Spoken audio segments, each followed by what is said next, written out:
அந்த கர்த்தரே சார்ந்திருக்கத்தக்கதாக நாம் ஆவிக்குரிய வாழ்க்கையில வளர வேண்டும் என்பதுதான் தேவனுடைய திட்டமா இருக்கிறது, அவர் செய்கிற கிரியா இருக்கிறது.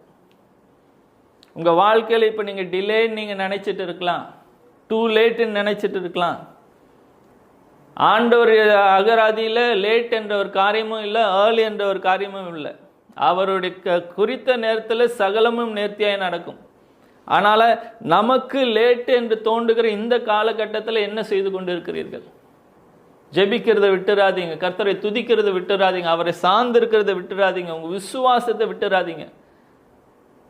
முடிந்து விட்டது என்று நீங்கள் நினைக்கக்கூடாது. கர்த்தர் சொன்னது நிச்சயமாய் நிறைவேறும். காலங்களை இழந்து விட்டேன் என்று நினைக்காதீங்க, காலத்தை எல்லாம் மீட்டு திரும்ப தருகிறவர் கர்த்தர். இத்தனை ஆண்டுகள் போயிடுச்சு, வீணாய் போயிடுச்சுன்னு நினைக்காதீங்க. அந்த waiting period is not wasted time.